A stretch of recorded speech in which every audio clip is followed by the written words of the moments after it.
We'll call our special called meeting to session. Ms. Ford, roll call, please. Chairman McClendon. Here. Vice Chair Robinson. Here. Mrs. Hill. Here. Mrs. Jones. Mr. Perez. Here. Mr. Smith. Here. Mrs. Thurman. Here. Mr. Walker. Here. Mr. Wingate. Here. Okay, thank y'all. So the purpose of tonight's meeting is to narrow our 5 candidates down. You have your scorecard in front of you. You'll notice the highlighted part there is a change in how we did this from the first time. You will rank them 1 through 5. So one person, whoever is your first choice, gets a 1, your second choice gets a 2, 3, 4, and 5. And then we'll take the 3 lowest scored candidates based on that, and that's who will advance to in-person interviews. We have Ken Carrick here on Zoom with us. So we will open it up for any questions that you have for him, and then we will proceed and doing the scoring, and then we will let Mr. Bennett tally up the scores, and then we will have our top 3. So any questions for Mr. Carrick? Mr. Perez. So I think just for the sake of our community as they hear, Mr. Carrick, can you just kind of go through the process you went through to interview all of our candidates and kind of what your criteria that you were looking at when you were speaking to each one of these candidates? Sure. Can you guys hear? Yes. Can you hear me Yes. okay? Yes. Okay. I think I heard you wanted me to talk about, it's a little bit hard to hear you guys, but I think you asked me to talk a little bit about the process I went through in interviewing the candidates and kind of my thoughts on what I gained from the interview. Was that a reasonable summation? Yeah, of the question? maybe the Yes. first part just kind of being your That is your correct. scorecard sort of thing. What were the what were you looking at when you were speaking to each one of them? Okay, so typically when I interview people in person, and I interviewed all 5 of these individuals by Zoom, I give them a chance to ask me questions about the opportunity, because sometimes they'll ask me things that maybe they couldn't find in their research, or they may think that I have some inside knowledge. So I give them all a chance to ask questions. Didn't get a whole lot of questions from anybody, and obviously didn't really need any from Justin because he knows the school system very well. So then I start with 3 questions. I want to know why they're interested. I want to know about relocation, if that's applicable, and then I want to know a bit about their comp expectations. And then from there, I start with a chronological interview and basically walk them through their life. This is your life, so to speak, and find out a little bit about their formative years and what set them on the path. And then I take them through each job they had. Now, obviously, if it was a job where they were a teacher 30 years ago and maybe had a couple of early jobs, I don't spend a lot of time on those. But I'm generally looking for their progression, what happened with their responsibilities, did they increase, what kind of interesting things did they do. One of the common themes here with some of the candidates is they talked about improvements in scores.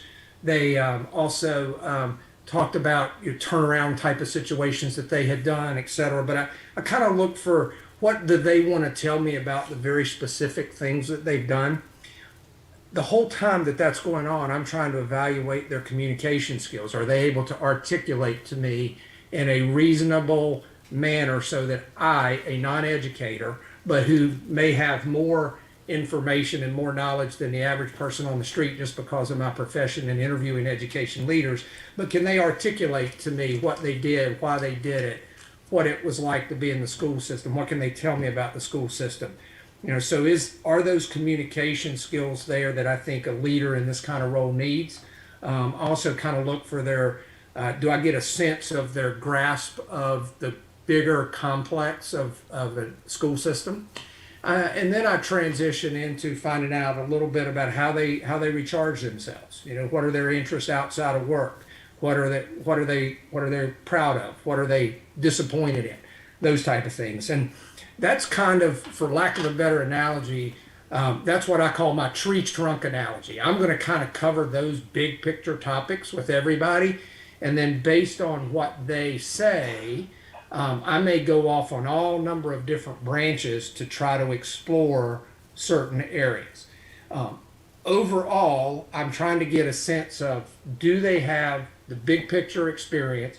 Do they have the communication abilities? Do they have some semblance of the leadership experience that would be necessary to lead a district the size of Hamilton County? Obviously, there's a lot of that that's subjective, and I am trying to make those judgments in an hour and a half to 2 hour interview over Zoom. So it is part art, part science, and it is not perfect. The bigger piece of the pie is, do I think from all that information I got from the answers to the first 3 questions, to the historical chronological interview, to my perceptions about some of the softer skills, do I think they have the experience and the fit necessary that it warrants your time to interview them? And that's the ultimate question I have to ask myself. So that's how I pretty much go through every interview I've conducted for the last 35 years. Thank you. Let me make one other comment too, because I think this is important. What I try to do is get to know the person behind the resume. The written word only tells you so much. I want to know the person that makes up that set of experiences and what they're bringing to the table. Ms. Robinson. Ken, are you able to actually go through each candidate's interview and actually give us the highlights of your conversations with those people? I can if you like. I usually, normally when I do this, I kind of hit the highlights in 3 to 5 minutes and then let you guys ask questions. Normally I get more information from people in your seat asking questions, because then I can address what's specifically on your mind. I'll be glad to give you a quick recap, however, and then if you want to go more in depth on any particular candidate, I'll be glad to do that. I'm also happy to ask specific questions if that would be more productive. That's really up to Okay. you guys. All right. So I'd like to know who of the 5 candidates has the most relevant experience to this size of a school district. So who has managed a budget close or equal to the size of our budget? Who's managed an employee pool close or to the same size as our district? In your opinion, who is who has been in the shoes equal to the superintendent position that we're replacing? Okay, so before I give you a direct answer, which I will, let me, and you may have seen this in an email Scott sent you. Generally speaking, I put candidates into 2 categories. And this is very broad, but it's the best categorization I've come up with in my 35 years, and that is free agent and first round draft choice. I was a student athlete, so I tend to go to athletic analogies. Break that down Free for agent. those of us that are not athletes, like Miss Hill and Okay, myself. I will. A free agent is somebody that sat in the seat. They've done the job. It might have been in a little smaller place. It might have been a little bigger place, but they've sat in this seat, and when they move, they are just switching teams. Think LeBron James going from Cleveland to LA. Superstar, he was a superstar both places. If Aaron Rodgers, Green Bay Packers, goes from one place to the other, he's been the quarterback of a championship team, free agent. Somebody's just paying him to change, to shift his talents and expertise to another team in the same seat. Contrast that with the free agent. You've got somebody who's a star in college. They've got the ability, they've got the drive, they've got the motivation, but they haven't played at the highest level yet because they just haven't had a chance to sit in the seat. But they get drafted by the Titans or the Falcons or the Panthers, and now they get a chance to play in the league. It's a little riskier because they were a star in college, but you don't know if they're going to be a star in the pros, but they've got all the tools and you think they can do it. So that's kind of the way that I look at candidates.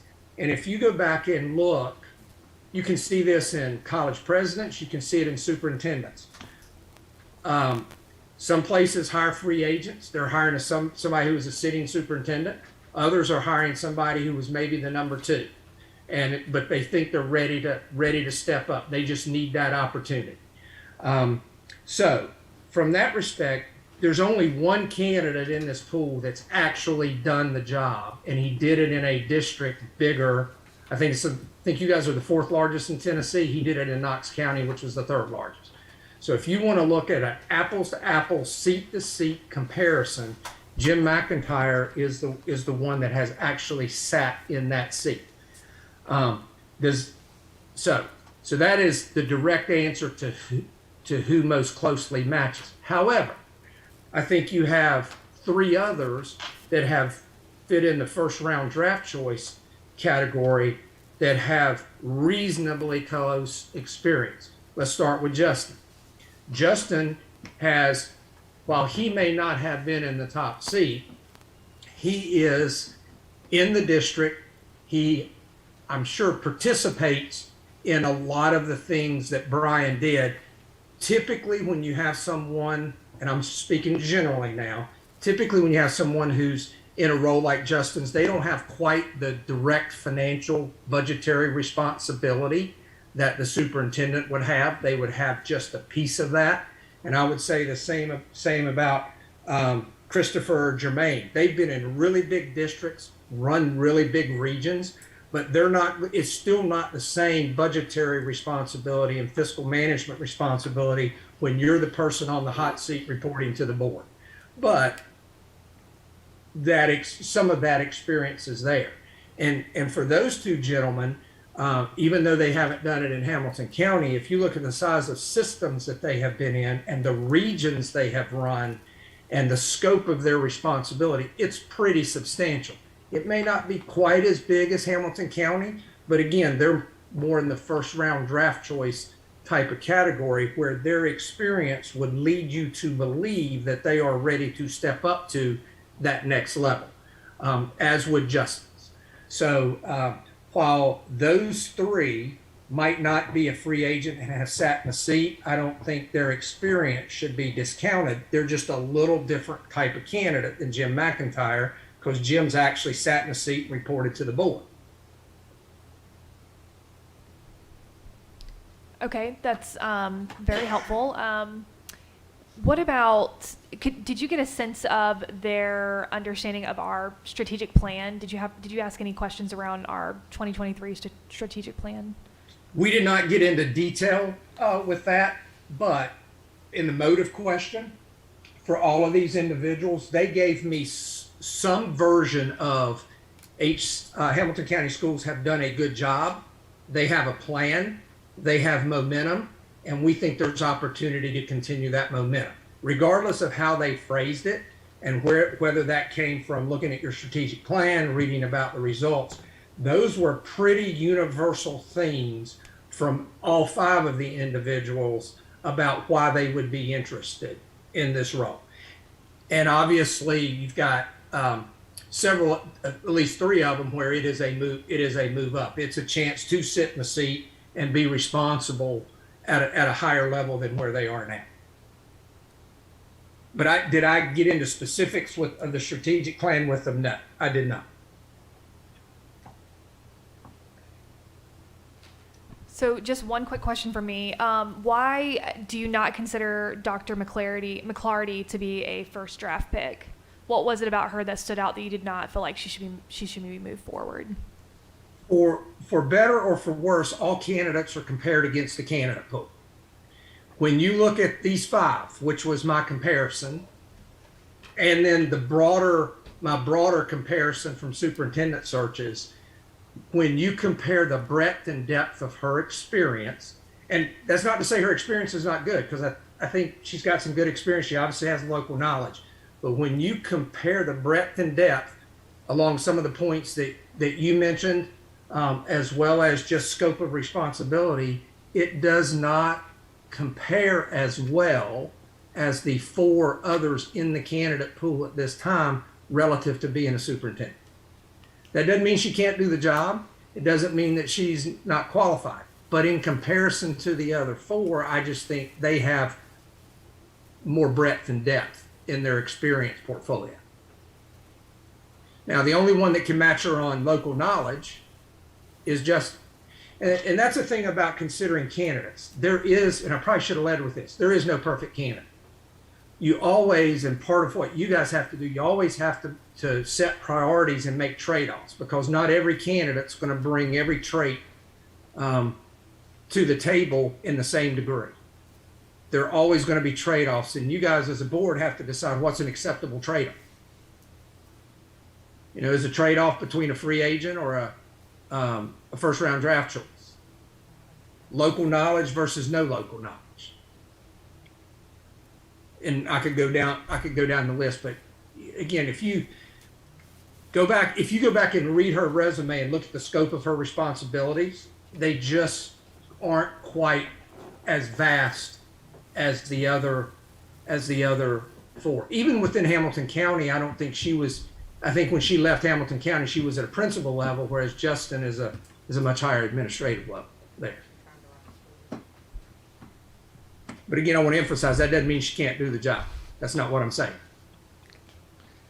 Any other questions for Mr. Carrick? Ms. Hill. Ken, can you please walk us through candidate by candidate why now for them applying for Hamilton County Schools? Because we've got some folks that are looking at moves, some folks that have moved around. I'd like to better understand that, please. Okay, let me just take them in alphabetical order. Burtney is the way he Burney is the way Christopher pronounces his last name. He is, quote, selectively applying. He's applied to one other place. It was Fayette County, Kentucky, Lexington, Kentucky. He was a finalist. His goal is to be a superintendent. He retired from the Florida system. One of the deputy superintendents that he worked for had gotten the Clark County job and recruited him to come out there. He told him when he went, he would be there for 3 years, but he wanted to be a superintendent. So that is, you know, that has been his path, and he is looking for a quality superintendent role. And he thinks, obviously, he thought Fayette County, Lexington, Kentucky fit that. He thinks that Hamilton County fits that. And he mentioned excellent goals and strategic plan. You have a public-facing scorecard.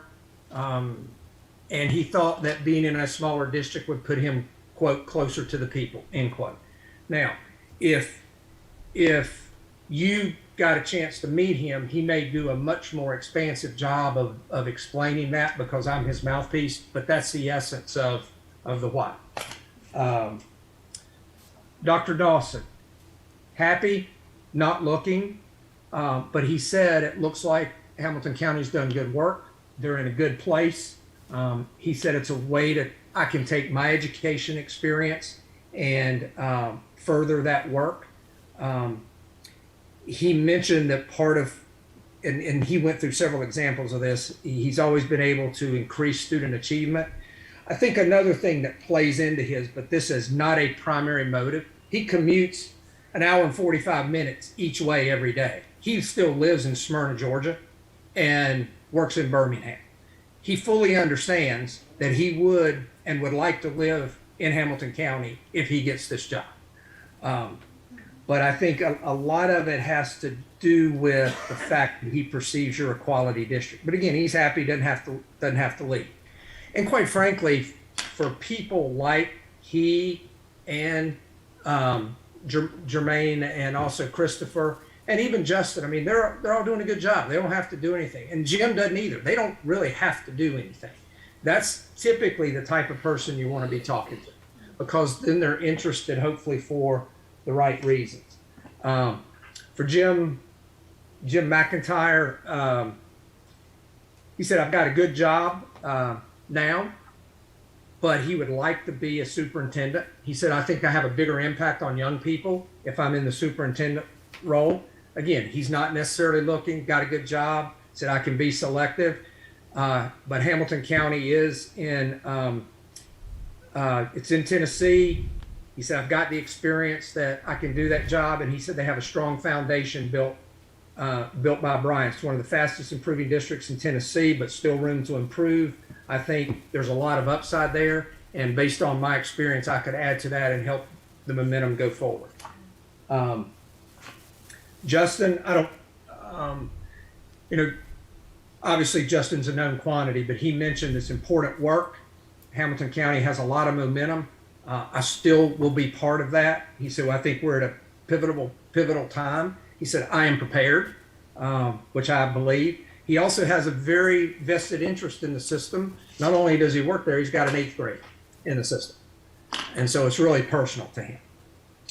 For Natalie, she has moved back to Tennessee after I think she said she and her husband had been living apart for 3 years, and she's now back in Tennessee. Fond memories of the district. District was good to her. She said, I'd like to give back. I have the knowledge and skills to do the job. And she does have the local knowledge and the history with the district. Thank you. You're welcome. Any more And- questions? Oh, sorry.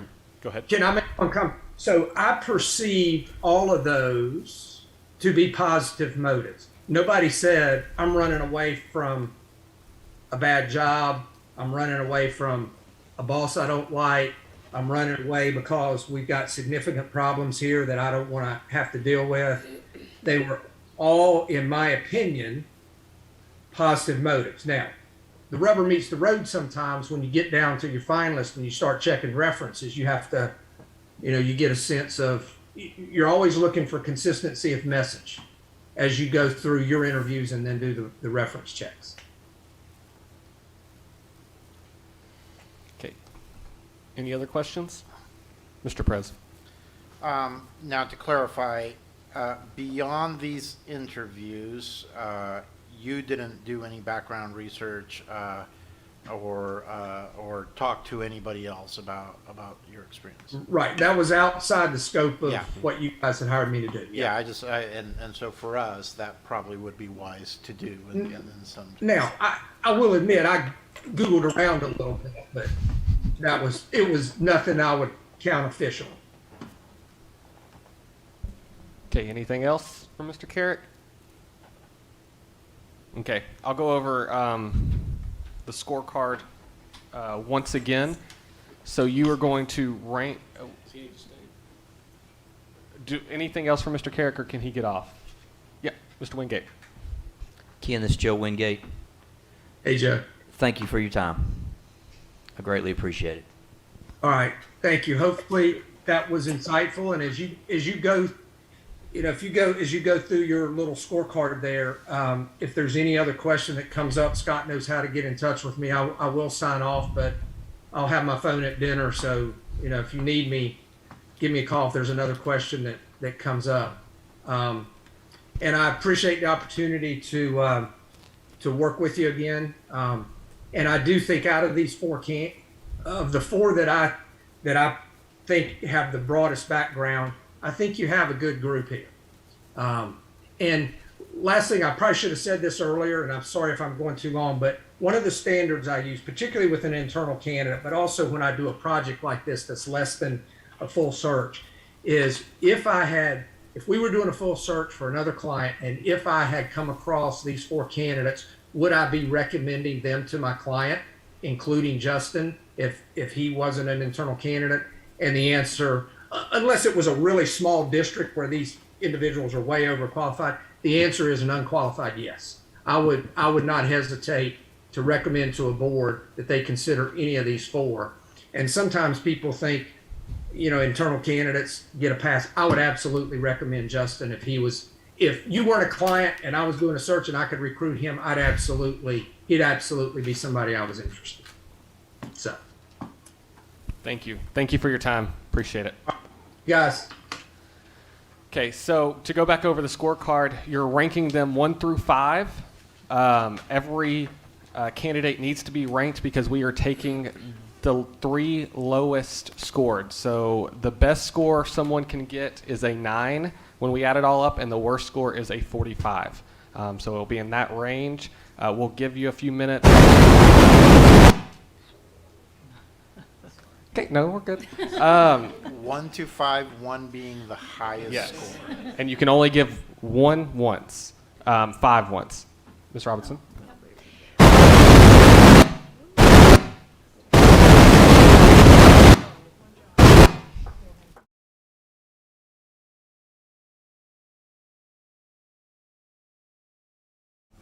Ms. Robinson.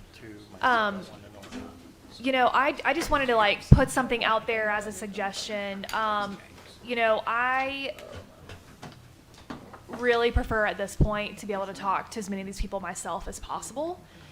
I recognize that Ken is not suggesting one of the 5 candidates, but I wanted to at least put it out there that we think about bringing in either 4 or 5 of them to do face-to-face interviews rather than 3. If we possibly did that, we may not even, I'm not sure, we might not need to vote, but I'm interested in interviewing more than 3 candidates. And I don't know if there are people here that also have an interest in that. But I think that the more that this process can resemble our last process, the better. And I remember we dwindled it down from 10 to 5 and we interviewed 5 candidates. And that felt like a good path to me. And right now I feel very in the dark on who these people are. And honestly, unqualified to really even rank them. And so I don't think that it's any additional time, truthfully, to interview 4 or 5 versus 3. And so I wanted to put that out there as a suggestion as our next step. Mr. Bennett, it'd be pleasure of the board, but would there need to be a motion made since we announced 3 at the last meeting? So what you might want to do, and again, pleasure of the board, but if you go ahead and rank, it might be clear from the ranking that maybe there's no consensus on 3 versus 4 versus 5, and so that might guide the board's discussion. I understand what the vice chair is saying, and maybe the numbers kind of bear that out. Ms. Jones? I was just going to actually say the same thing Tiffany said. It was similar, not the same. But I would like to interview all 5 of them. But if we can't get to 5, I would like to at least interview 4 of them. I mean, I just kind of feel like, I mean, I know what we hired Ken to do, and I think he's done what we asked him to do. But I also know, I actually got a call on the way here about the process and just wanting to know how comfortable I felt with the process, or what I thought about the process, because they just felt like we didn't know enough about these people to be here. I mean, and we know, and granted, I mean, we know Justin. I mean, we know Justin. But I'm just saying, I think to be fair to everyone, including him, what does that look like for us not to be able to get to know some of the other ones a little deeper? So, It's the pleasure of the board. If the board wants to move to do all 5 or to do 4, or however you want to proceed. let's, I think your first suggestion of ranking everyone first, and then let's see where the results are. And if there's a clear distinction, like you said, that, you know, if there's a 5th person that is way out there, we can go that, but that is. So can Mr. I Mr. answer President. that? So Yeah. I hear you, and I came here assuming that we would rank 3, but literally my additional criteria from the last time to rank them was this 20-minute conversation with Ken, right? Like, I have no additional criteria to rank them. And so I hear this argument as well, that like, I will say. Ken could have disqualified somebody and told us that person's just not qualified. He didn't. All these 5, he has 4 that he prefers, but all these 5 are qualified. Yeah. So. I think we laid out how it was going to go at the last board meeting, and I'm fine with doing, I think in my personal opinion, and leaning on his expertise, I think 4, there's a clear kind of group of 4 that we probably need to look at. But it is pleasure of the board. So if we'll rank everyone, Can I I'd like to make a motion to just go ahead and move forward with interviewing all 5 candidates. And if somebody wants to amend that because they feel strong about 4, that's fine with me. I just don't feel like I'm in a place to vote. Like, I feel like I just have no idea what I'm voting on. So I'd like to just vote to see if people want to actually move forward with just interviewing them and not even ranking. I'll be your second on that. Was that Ford. motion to It interview was all a 5? motion All to 5. interview all 5 by Ms. Robinson, seconded by Ms. Hilton. Ms. Ford. Mrs. Hill, Yes. Mrs. Jones, Yes. Mr. Perez, Yes. Mrs. Robinson, Yes. Mr. Smith, No. Mrs. Thurman, No. Mr. Walker, No. Mr. Wingate, I mean, I'm indifferent, and I've not done this since I've been on the board, but I'll abstain. I'm indifferent whether we do 3 or 5. Chairman McClendon. No. Motion fails.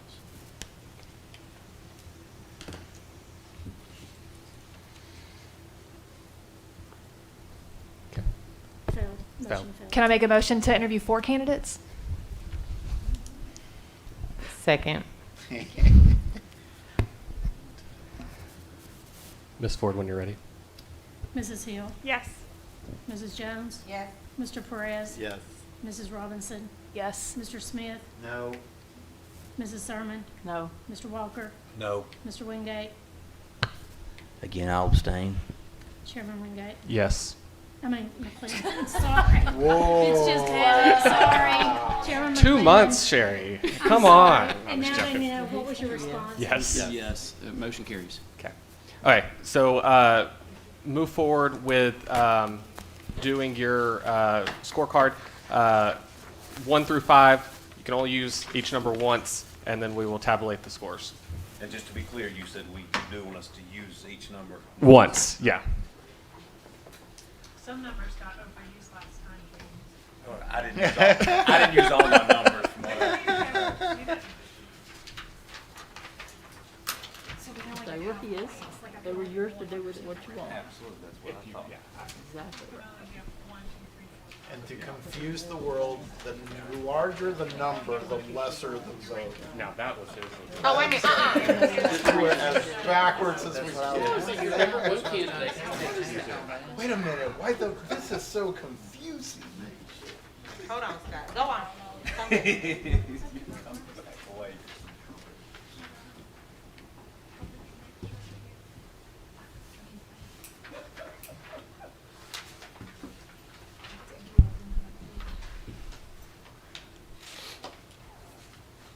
I'm to make a legit, I had to sign my ear. We'll take the top 4. Yeah. So he'll have to tabulate. While that is going on, just as we know, I will reach out, and me and Mr. Bennett will reach out to the top 4 candidates, schedule a time for them to come to town in the next several weeks. We've all got Thanksgiving off, so Well, yeah, that could be. yeah, just Thanksgiving. I'm not spending my Thanksgiving with y'all. No, we will not available. we will avoid all holidays, but we will try to get them in the next 2.5, 3 weeks, sometime in there. And we're still on target for the December 9th board meeting. There's a little bit of room there to wiggle, but trying to get it up before the holidays. Ms. Hill.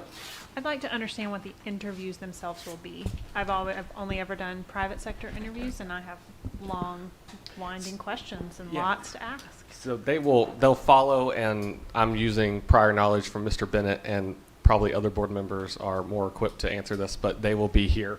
And they'll be allowed if they want to do a presentation, something like that, and then we will be able to ask questions in the public. And will we be able to ask each person different questions? Yeah. Okay, Yeah, cool. it will be on 4 different nights. It won't be the same But nights. not different questions though. We had, well, last time we had the same questions. We just, Oh, It was same questions. we had the same questions. No, you can't, HR wise, you can't do that. You can't ask different questions. this is why we're having this conversation. That's right. We asked them the same We question. asked Same them questions? Like Rhonda might have had question 1, 2. We all got together and decided a Who gonna group ask what of question? But we asked questions. the same Gotcha. questions. We also collaborated on questions, so we should at least. Yes, that's right. Yeah, no, we We did all do got that. together, Yeah. yeah. submitted questions to Scott or Sherry. We'll do that.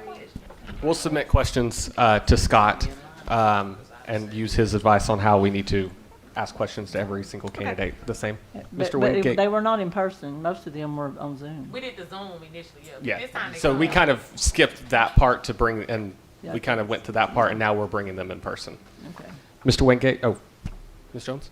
Oh, Mr. Walker. Y'all moving lights. Sorry. Just making sure we're not leaving until, because in case we have Yeah. a tie over here. Yes. We'll have to. We have another set of ballots. Mr. Wingate.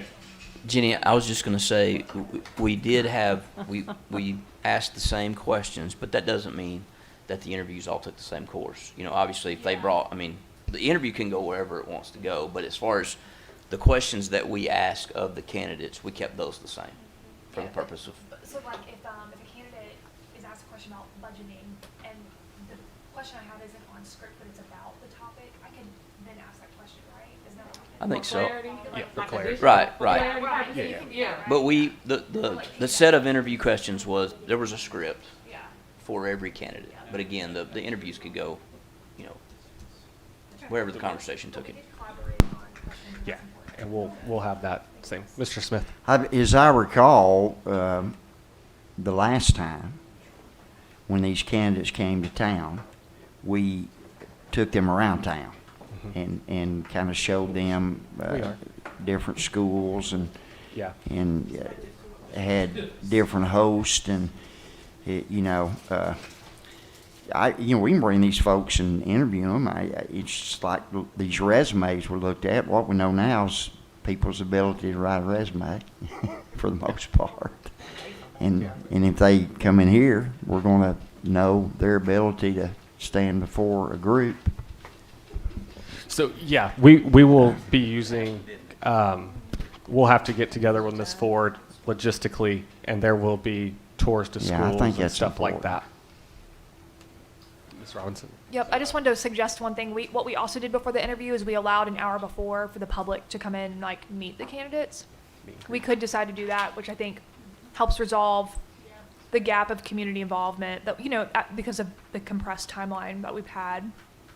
And so I would like to suggest that we do that if We the can do that. board is in That's easy. favor. Okay, Mr. Bennett?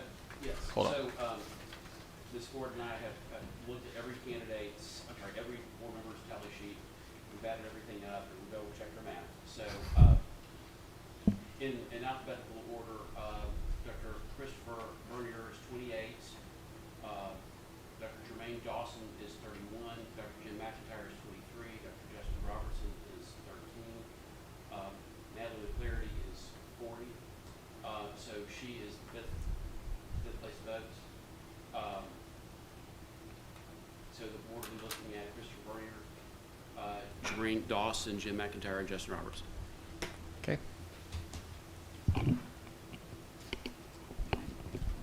Sounds good.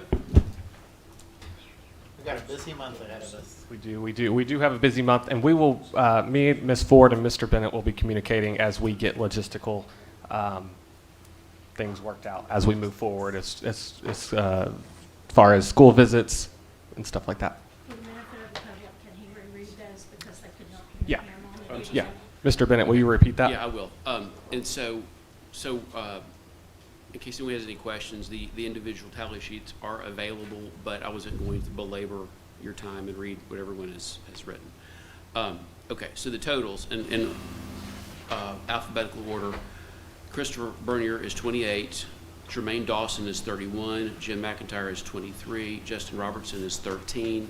And Natalie McClarity is 40. Ms. McClarity is the low vote getter. So the first four, Dr. Bernier, Dr. Dawson, Dr. McIntyre, and Dr. Robertson will be invited back for interviews. Perfect. Do we need to vote on that, Mr. Bennett? No. Since we already did the first motion. No, because Ms. Perfect. Robinson's vote took care of that. Awesome. Okay, with that, we will adjourn.